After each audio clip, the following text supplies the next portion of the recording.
पाकिस्तान तहरीक इंसाफ के सीनियर रहनुमा शहजाद अकबर पर कातिलाना हमला, बरतानवी हुकूमत खामोश। लेट अली शो यू के इस एपिसोड में आप सबको खुशामदेद। Do like, subscribe and share this content. Barrister Shahzad Akbar जो पाकिस्तान तहरीक इंसाफ के बैरून मुल्क सबसे वोकल और सबसे वाजे लीडर हैं, डिसिडेंट हैं, जो एग्जाइल में रह रहे हैं ब्रितानिया में, कैम्ब्रिज के शहर में, जो लंदन से तकरीबन 1.5 घंटे की दूरी के ऊपर है, उनके ऊपर उनके घर के अंदर एक कातिलाना हमला हुआ है।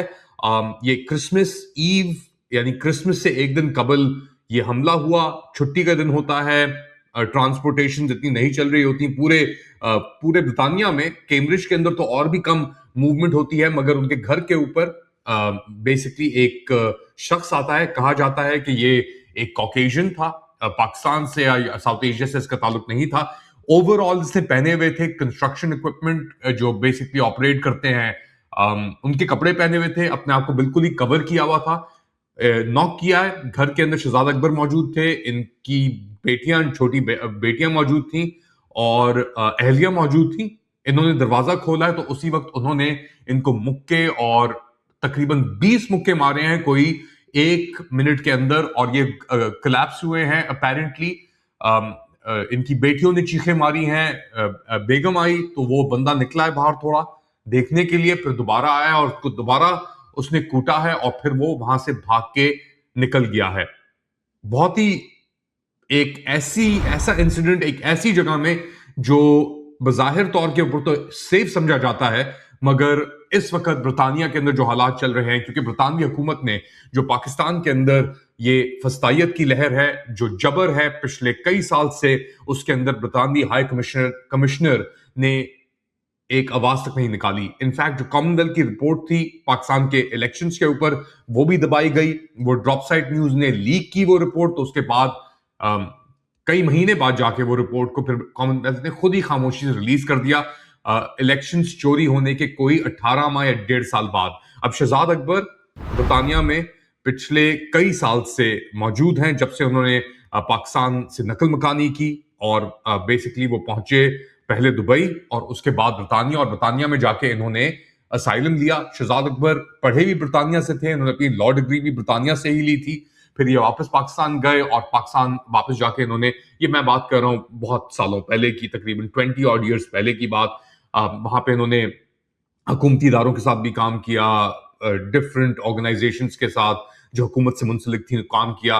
फिर इवेंचुअली ये नैब के हेड प्रोसिक्यूटर एक तरीके से बन गए अकाउंटेबिलिटी के ऊपर, और इन्होंने केसेस जो थे नवाज शरीफ के खिलाफ और उनकी फैमिली के खिलाफ, मनी बियॉन्ड मीन्स के और दीगर चीजों के, प्रॉपर्टीज के, जो 190 मिलियन पाउंड की प्रॉपर्टी बहरिया टाउन और नवाज शरीफ के दरमियान अंडरस्टैंडिंग थी, उनकी बेटों के दरमियान, जो भी, उसको परसू किया। और जब इमरान खान की हुकूमत गिरी है अप्रैल 2022 के अंदर, तो ये पाकिस्तान से निकले हैं और ये इवेंचुअली ब्रितानिया पहुंचे हैं। वहां पे जाके इन्होंने अपनी जिंदगी को दोबारा शुरू किया। इनकी अहलिया जो है वो, उनका ताल्लुक जर्मनी से है। तो बेसिकली ये as a Pakistani passport holder उधर रह रहे थे, रिहाइश पजीर थे, नौकरी भी कर रहे थे, और इन्होंने अपना यूट्यूब चैनल भी शुरू किया हुआ था। और उस यूट्यूब चैनल के ऊपर ये सबसे जो इस वक्त अहम खबरें निकल रही हैं पाकिस्तान के अंदर, जो लीडरशिप है, फस्तायत की जो लीडरशिप इस वक्त हावी हुई है पाकिस्तान के ऊपर, जिसके सरबराह हैं फील्ड मार्शल आसिम मुनीर, उनको लेकर शहजाद अकबर और कुछ ही लोग हैं, आप गिन सकते हैं अपने हाथों के ऊपर, जो ये खबरें निकाल रहे थे। और जब ये अटैक हुआ है उससे एक दिन कबल यानी 23 दिसंबर को एक बहुत बड़ा एहतजाज हुआ था पाकिस्तानी हाई कमीशन लंदन के बाहर, और दीगर जगहों पे भी हुआ पूरे यूरोप के अंदर। मगर ये जो था, इसके ऊपर उन्होंने एक स्पीच दी, 15 मिनट की इन्होंने स्पीच दी है, और स्पेसिफिकली इन्होंने बात की कि डर और खौफ जो है इस वक्त, जो लीडरशिप है पाकिस्तान के अंदर, स्पेसिफिकली नाम लेके उन्होंने पाकिस्तान के जो आमिर हैं इस वक्त, फील्ड मार्शल आसिम मुनीर का नाम लेके उन्होंने जो स्पीच दी है, उसके बाद ये अटैक हुआ है। और अपेरेंटली ये जो फंक्शन था, इवेंट था, बेसिकली फंक्शन तो नहीं कह सकते, फंक्शन ही एक तरीके से है, क्योंकि आप फंक्शन करने की कोशिश कर रहे हैं, रेजिस्ट करने की कोशिश कर रहे हैं और जो लोग पाकिस्तान के अंदर बिल्कुल ही खामोश हो चुके हैं उनकी एक आवाज बनने की कोशिश कर रहे हैं। तो उस मौके के ऊपर लंदन के अंदर जो उन्होंने स्पीच दी वो मैं आपको सुनाता हूं। 15 मिनट की स्पीच थी, पूरी तो नहीं सुनाऊंगा, मगर उससे अहम जो नुक्ते थे तकरीबन 2 से 2.5 से 3 मिनट के उसकी कंपाइलेशन मैं आपको सुनाता हूं। तो सुने आप वो क्या कह रहे थे, किस तरीके से कह रहे थे, जो उन्होंने पॉइंट्स रेस किए वो सब मौजूद थे। और स्पीच के बाद जो मेरी बात हुई है लोगों से लंदन के अंदर, वो ये कह रहे थे कि जी इनको पता था कि अब टेम्परेचर जो है इनके खिलाफ वो रेस कर दिया जाएगा। तो सुने शहजाद अकबर को ये उनकी स्पीच जो इन्होंने लंदन के अंदर पाकिस्तान हाई कमीशन के बाहर दी। उन्होंने कहा कल अगर इमरान खान भी आगे कहेगा ना कि ये फौज ये वाली इसको मान लो तो हम नहीं मानेंगे। जब तक इसको वापस इसके कानूनी दायरे में नहीं पहुंचाते, जब तक इस इदारे की तस्दीक नहीं होती, जब तक ये जो जितना CDF ABC पूरी डाल दी है इन्होंने आइन के अंदर, इसका रिवर्सल नहीं होता। ये वो शहूर है जो इमरान खान अपने स्ट्रगल से हमें दे रहा है। अगर उसके साथ ये जुल्म ना होता और हमारे साथ ये जुल्म ना होता तो शायद हमें ये शहूर ना आता, क्योंकि हम जज्बाती कौम हैं। हमें बचपन से तीन नस्लों से हमें सिखाया गया है, 3 नस्लों से सिखाया गया है कि जनाब ये फौज हमारी हिफाजत के लिए है। लेकिन अब हमारी आंखें खुल गई हैं। तो ये थे शहजाद अकबर और ये स्पीच दे रहे थे। क्रिटिकल स्पीच थी बहुत और बेसिकली हाईलाइट कर रहे थे फैक्ट्स के ऊपर कि क्या हो रहा है इस वक्त पाकिस्तान के अंदर, निजाम किस तरीके से चलाया जा रहा है। सब कुव्वतें, सब ताकतें जस्ट करने के बावजूद जो सेंस ऑफ इनसिक्योरिटी है क़यादत के अंदर पाकिस्तान की, अफवाज की, और ना सिर्फ क़यादत के अंदर, स्पेसिफिकली जो सरबराह हैं, फर्द वाहिद हैं उस क़यादत के, उनके अंदर जो इनसिक्योरिटी है जिसने उन्हें मजबूर कर दिया है अकॉर्डिंग टू शहजाद अकबर के बुलेट प्रूफ वेस्ट के अंदर सोने के ऊपर भी। उसके बाद स्पीच के बाद एक दिन बाद उनके ऊपर ये कातलाना हमला हुआ है। उनका फेस जो है वो बिल्कुल ही फेशियल बोन्स टूट चुकी हैं, नाक कई जगहों से नाक टूटा है, चीक बोन्स भी टूटी हैं, जॉ के अंदर हेयरलाइन फ्रैक्चर आया है और जिस्म के अंदर उनको बहुत सिवियर चोटें भी पड़ी हैं। पहले भी शहजाद अकबर के ऊपर अटैक हो चुका है, बाय द वे यूके के अंदर ही इनके ऊपर तेजाब फेंका गया था। अब इसके अंदर बड़े बहुत सवालात सामने आते हैं क्योंकि अपेरेंटली एक दिन पहले इन्होंने सिक्योरिटी एहलकारों से जाके बात की थी कि मेरी जिंदगी खतरे में है और ये सब कुछ हो रहा है और मुझे थ्रेट्स आ रही हैं, तो आप इसके ऊपर कुछ स्टेप्स लें। द फैक्ट कि उसके फौरन बाद यानी एक स्पीच दी, सिक्योरिटी ऑफिशियल से ही मुलाकात हुई और उसके बाद ये सब चीजें हुई और जो बंदा था वो निकल भी गया, तो आप अंदाजा लगा सकते हैं कि इस वक्त ब्रिटानिया के अंदर क्या सिचुएशन है डिसिडेंट्स को लेकर। पाकिस्तानी तो एक जगह पे है मगर मेरे ख्याल से और भी डिसिडेंट्स मौजूद हैं। एक कार्ड ब्लांच मिला हुआ है। बड़ी कोशिशें की थी ब्रिटानिया जाकर, जो पाकिस्तान के फील्ड मार्शल के साले हैं, चीफ ऑपरेटर्स आप उन्हें समझ लें, मोहसिन नकवी जो हैं, इंटीरियर मिनिस्टर और PCB चेयरमैन का उनके पास ओहदा भी है। जैसे फील्ड मार्शल के पास सब CDF chief of defence forces भी हैं, वो फील्ड मार्शल भी हैं, वो लाइफ टाइम इम्यूनिटी खुद को सेल्फ अवार्ड भी किया हुआ है उन्होंने।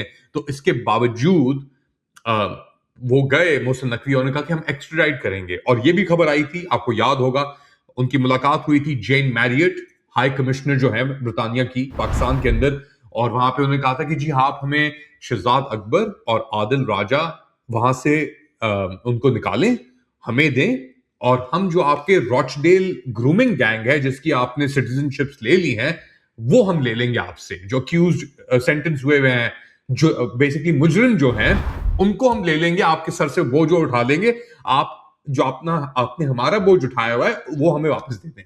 तो वो तो ब्रिटानिया नहीं करता। ब्रिटानिया ऐसी कोई भी चीज नहीं करेगा जिससे उसकी अपनी जो इंटरनल लॉ एंड ऑर्डर और ये जो एक कजली है ना एक तरीके से, अपने अंदर सब चीजें सही हैं, बाहर जो एम्पायर है, साबिका उनकी जो रियासत थी, राज जो था उनका, उसके अंदर उन्होंने इतनी गड़बड़ कर दी है, इतना जरासीम और गंद अब मचा दिया है कि कोई भी सिंपैथी नहीं बची ब्रिटानिया के लिए पाकिस्तान के अंदर, तो पाकिस्तान को लेकर, क्योंकि ये जो रजीम है जो पाकिस्तान के अंदर, आप इमेजिन करें, अब ये नहीं पता कि इनके ऊपर अटैक किसने किया था। एक बात बड़ी वाज़ेह होनी चाहिए, ये नहीं पता कि इनके ऊपर ये अटैक किसने किया था, जिससे ये नहीं पता कि इनके ऊपर जो तेजाब फेंका गया था पहले वो किसने फेंका था। मगर ये कह रहे हैं कि इनके ऊपर ये अटैक स्पेसिफिकली कौन कर रहा है। इन्होंने आइडेंटिफाई कर दिए हैं लोग, शहजाद अकबर ने, आप इनके वीलॉग जाके सुन सकते हैं, जैसा मैंने अभी क्लिप चलाई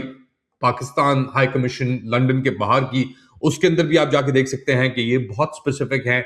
ये कह रहे हैं कि जी ये हैं जिन्होंने मुझ पे अटैक किया है, या ये लोग हैं जो हम पे तशद्दुद कर रहे हैं और हमें टारगेट कर रहे हैं। ना सिर्फ हमें, पाकिस्तानियों को, अक्सरियत पाकिस्तानियों की जो है इस वक्त वो टारगेट हो चुकी है। सेंस ऑफ इनसिक्योरिटी टारगेट करने के बाद जब आप हर किसी को मारने के लिए जाते हैं ना, और आप हर किसी को पिछले 3 साल से 4 साल से मारे जा रहे हैं, हम बलूचिस्तान तो चले, वो तो पिछले जब से पाकिस्तान शुरू हुआ है जब से मारे जा रहे हैं। केपी के अंदर भी चलें, जब से अपना आपकी वॉर ऑन टेरर के अंदर आपने उनको मारे जा रहे हैं आप, सही है। अब आपने वो जो स्पेक्टर था वो खोल दिया है, और पिछले 3-4 साल से आपकी जो बड़ी सियासी जमातें थी, सबसे बड़ी सियासी जमात जो है पाकिस्तान तहरीक इंसाफ, उस वक्त उसको आपने मारने के अंदर हर हदूद पार कर दिए हैं, और वो जो आपके जराइम थे वो अब स्वीप इन होके आ गए हैं ब्रिटानिया और दीगर और ममालिक, कनाडा के अंदर भी लोगों को खतरात हैं। तो बहुत ही एक वाज़ेह चीज सामने आ गई है अब, और इसके ऊपर आवाज जो उठा रहा है बाहर, अंदर तो खैर आवाज इतनी दबा दी गई है, इतना तशद्दुद कर दिया गया है लोगों के ऊपर डंडा इस्तेमाल करके। तो इनसिक्योरिटी का जो ये माहौल है, और बेसिकली स्पेसिफिकली बात क्या की थी इन्होंने, शहजाद अकबर ने अपने वहां पे खड़े होकर कि जी इनसिक्योरिटी आ गई है। वो इनसिक्योरिटी जा नहीं रही। हमने कुछ दिन पहले कबल देखी, एक कोर कमांडर मीटिंग हुई, उसके अंदर पहले तो डायरेक्ट आपका व्यू आता था जो सरबराह होते थे कोर कमांडर के, आर्मी चीफ, अब उनके सामने भी एक बुलेट प्रूफ ग्लास लगा हुआ है, एक सेपरेशन बैरियर लगा दिया गया है। और ये भी लिबिया गए हुए थे, तस्वीरें भी फ्लोट कर रही हैं, उसकी बात भी हो रही थी, उसके अंदर भी वो मिल रहे हैं जंगजू हफ्तार से, जो वॉरलॉर्ड है मिलिशिया का, एलएनए का, उसके अंदर भी इन्होंने बुलेट प्रूफ वेस्ट पहनी हुई है। तो बहुत सारी चीजें हैं इसके अंदर, बहुत सारी इनकंसिस्टेंसीज पाकिस्तान की पोजीशन के अंदर वाजे हो गई हैं। और पाकिस्तान अब अगर ये ट्रांसनेशनल रिप्रेशन को इस हद तक लेके जा रहा है, क्योंकि ट्रांसनेशनल रिप्रेशन तो चल रहा है पिछले कई साल से, वो तो हम जानते हैं, अरशद शरीफ को के से लेकर अब तक ट्रांसनेशनल रिप्रेशन चल रहा है पाकिस्तान के अंदर। ऐसा नहीं है कि ये चीज नई है या पहली बार हो रही है। तनकीद करने के ऊपर, रेजिस्ट करने के ऊपर, तो ये चीज अब आप क्या समझते हैं, शहजाद अकबर जब वापस आएगा बाहर तो क्या वो खामोश हो जाएगा? वो इतना बोला है अभी तक, उसने आवाज उठाई है उन लोगों के लिए, अपनी अपनी सियासी कुव्वत जमात के लिए तो आवाज उठाई, अपने लीडर इमरान खान के लिए तो आवाज उठाई उसने, मगर वो ह्यूमन राइट्स लॉयर भी है यूके के अंदर, वो काम कर रहा है as a human rights lawyer Cambridge के अंदर। तो आप क्या समझते हैं वो खामोश हो जाएगा? वो अब वो और भी आवाज उठाएगा, और ये आवाजें बढ़ती चली जाएंगी, ये आवाजें खत्म नहीं होंगी, ये आवाजें कम नहीं होंगी।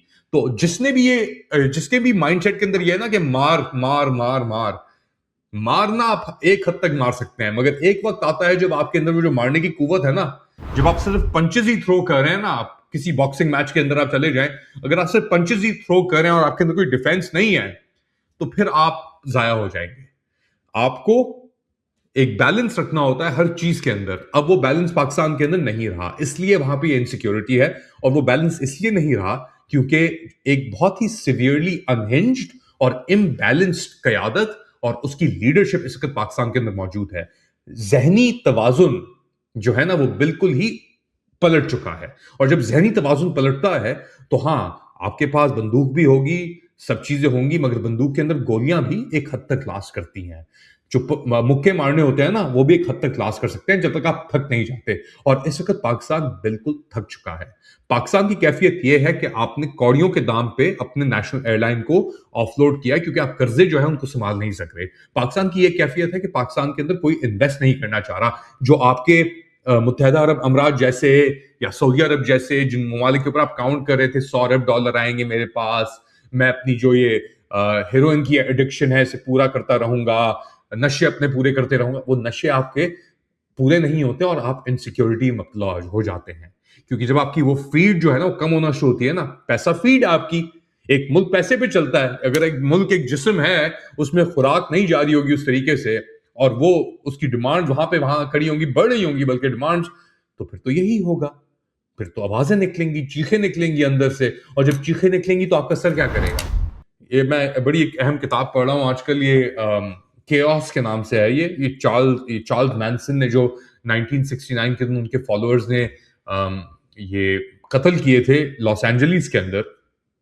टेट ला बियांका के नाम से बड़े मशहूर है कत्ल। वो हिंदमन भी उनमें से एक था, मगर वो बाद में आगे कनेक्शन हुआ था।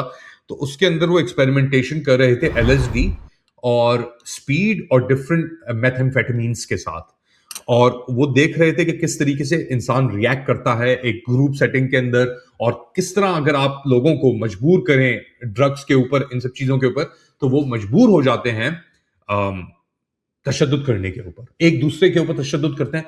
और ये सब जो थी फंडिंग, ये अब जाके पता लगा है कि ये रैंडम कत्ल नहीं थे। इसके अंदर अपेरेंटली सीआईए और उनके जो ड्रग रिसर्च प्रोग्राम था 1960s के अंदर, एक हिपी मूवमेंट आई थी, उससे जुड़ा हुआ था।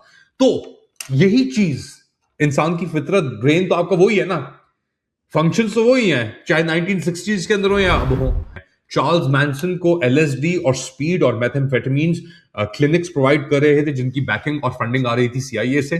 और हमारे जो यहाँ पे हैं फील्ड मार्शल, इनको भी जो इनका एलएसडी ताकत का नशा जो है, वो भी वो क्लिनिक्स प्रोवाइड कर रहे हैं जो लैंगली से लिबिया हफ्तार तक कनेक्टेड हैं, और फिर जीएचक्यू रावलपिंडी तक कनेक्टेड हैं। और ये चीजें अगर ब्रिटानिया के अंदर हो रही हैं, तो आप इमेजिन करें कि लोगों के ऊपर क्या टारगेट्स होंगे अब। और ब्रितानी हुकूमत को अब जवाब देना होगा। शबाना महमूद को, जो उनकी इंटीरियर होम सेक्रेटरी हैं, उनको जवाब देना होगा।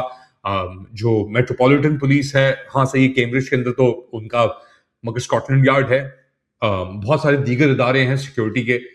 ब्रिटानिया के अंदर लंदन जो है वो सबसे सर्वेल्ड शहर है। कैम्ब्रिज के अंदर भी कैमरास होंगे, मगर ये लोग जिस तरीके से जाते हैं, ऑपरेट करते हैं, उनको पता है कि क्या चीज किधर है, अपने आप को किस तरीके से छुपाना है और फिर आगे बढ़ना है। खतरनाक सिचुएशन नो डाउट पैदा हो चुकी है अब, पाकिस्तान के लिए तो है ही है, और अगर ये ब्रिटानिया के अंदर ये सब चीजें हो रही हैं, तो जो आवाज उठा रहे हैं उनके लिए भी पूरी दुनिया भर के अंदर। आप लोग क्या समझते हैं, बताएं मुझे कमेंट सेक्शन के अंदर। Do like, subscribe and share this content. थोड़ी देर बाद दोबारा हाजिर होऊंगा, तब तक के लिए टेक केयर।